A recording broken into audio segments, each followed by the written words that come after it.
नमस्कार, आप देख रहे हैं 4 PM। मैं हूं आपके साथ सिमरन। विधानसभा चुनाव को लेकर महाराष्ट्र में सियासी उथल पुथल जारी है। लोकसभा चुनाव में अजित पवार की पार्टी का प्रदर्शन हमेशा सुर्खियों में रहा है, जिसको लेकर तरह तरह की अटके लगाई जा रही हैं और सियासी गलियारों में यहां तक चर्चा थी कि अजित पवार को महायुति अपने खेमे में से बाहर कर देगा, जिसको देखते हुए अजित पवार हमेशा तनाव में दिखाई दे रहे हैं। वहीं अजित पवार की एक मुसीबत खत्म नहीं हुई है कि दूसरी मुसीबत जो है वो सिर पे आ खड़ी हो गई है। राजनीतिक गलियारों में जो चर्चा हो रही है वो है कि अजित पवार के खेमे के कई विधायक शरद पवार के संपर्क में हैं और वो बहुत ही जल्द घर वापसी कर सकते हैं। इसको लेकर ऐसा माना जा रहा है कि अगर अजित पवार खेमे में से बड़ी टूट होती दिखाई दे रही है। बता दें कि वहीं अगर ऐसा हुआ तो अजित पवार को बड़ा झटका लगेगा और उनके सभी मंसूबों पर पानी फिर जाएगा। इसके बाद शायद महायुति भी किनारा कर ले, क्योंकि विधानसभा चुनाव में अजित पवार गुट ने 45 से 50 सीटों की मांग की है। वहीं लोकसभा में मिली 4 सीटों में से महज 1 सीट पर जीत दर्ज करने वाली अजित पवार की पार्टी पहले से ही रडार पर है, जिसको देखते हुए बीजेपी अजित पवार को विधानसभा चुनाव में इतनी अधिक सीटें देने के मूड में नहीं है।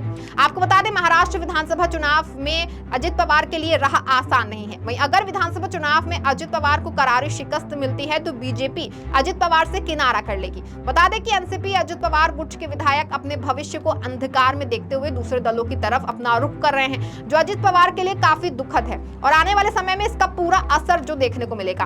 राकांपा नेता रोहित पवार ने दावा किया है कि महाराष्ट्र के उप मुख्यमंत्री अजित पवार के नेतृत्व वाली सत्तारूढ़ राकांपा के 18 से 19 विधायक राज्य विधायक के आगामी मानसून सत्र के बाद उनके पाले में आ जाएंगे। उन्होंने कहा कि राकांपा के कई विधायक हैं जिन्होंने जुलाई 2023 में पार्टी में हुए विभाजन के बाद सभी भी पार्टी के संस्थापक जो हैं शरद पवार और अन्य वरिष्ठ नेताओं के खिलाफ गलत बात नहीं की है। राकांपा के अध्यक्ष शरद पवार के पोते ने कहा है कि लेकिन उन्हें विधानसभा सत्र में भाग लेना है और अपने निर्वाचन क्षेत्रों के लिए विकास निधि प्राप्त करनी है, इसीलिए वे सत्र समाप्त होने तक प्रतीक्षा करेंगे। और राकांपा के 18 से 19 विधायक हमारे और शरद पवार के संपर्क में हैं। वे मानसून सत्र के बाद उनके पक्ष में आ जाएंगे।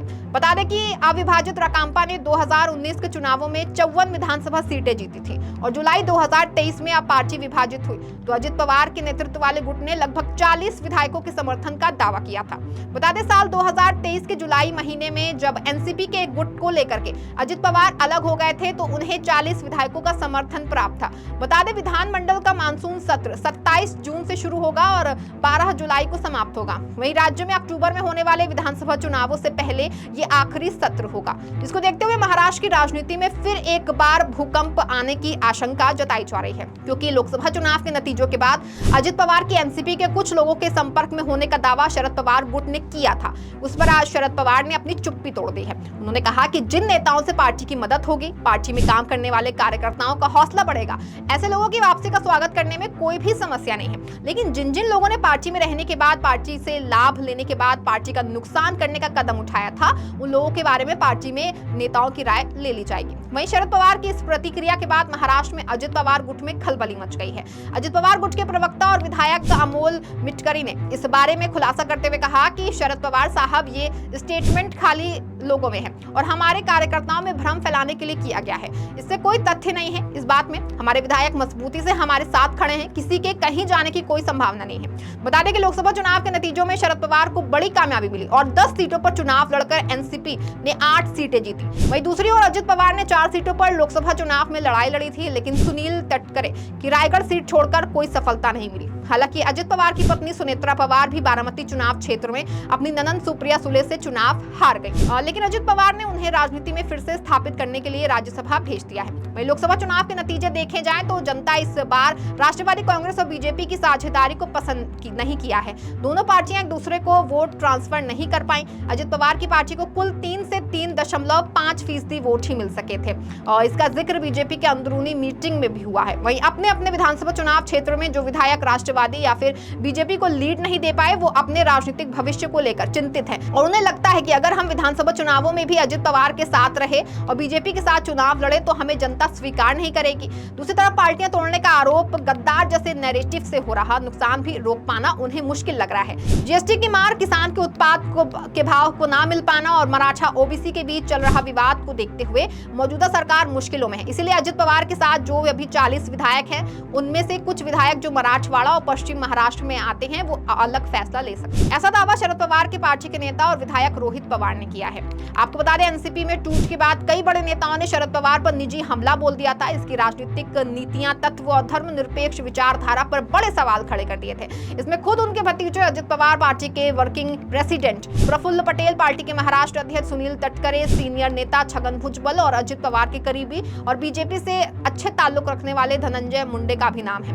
वहीं इन नेताओं पर शरद पवार की खासी नाराजगी होने की चर्चा है। इसके अलावा जिन लोगों ने मंत्री पद की शपथ ली थी, उन पर भी शरद पवार की पार्टी के नेताओं ने 2 कूट का हमला किया था। अब उन्हें साथ लेना अपने ही हाथ अपने ही मुंह में डालने जैसा है, ऐसा कुछ विधायक मानते हैं। तीसरी बात, जिन पर बीजेपी ने भी भ्रष्टाचार की गंभीर आरोप लगाए थे और फिर उन्हें हाथ मिला लिया, जिस पर शरद पवार की एनसीपी ने हमला बोला, उन्हें वापस लेने में भी मुश्किल है, क्योंकि पार्टी को फिर से उन लोगों पर लगे आरोपों का जिम्मा लेना पड़ सकता है। वह विधानसभा चुनाव 2-2.5 महीने की दूरी पर है। अभी विधानसभा का सत्र बाकी है और बजट भी आना है।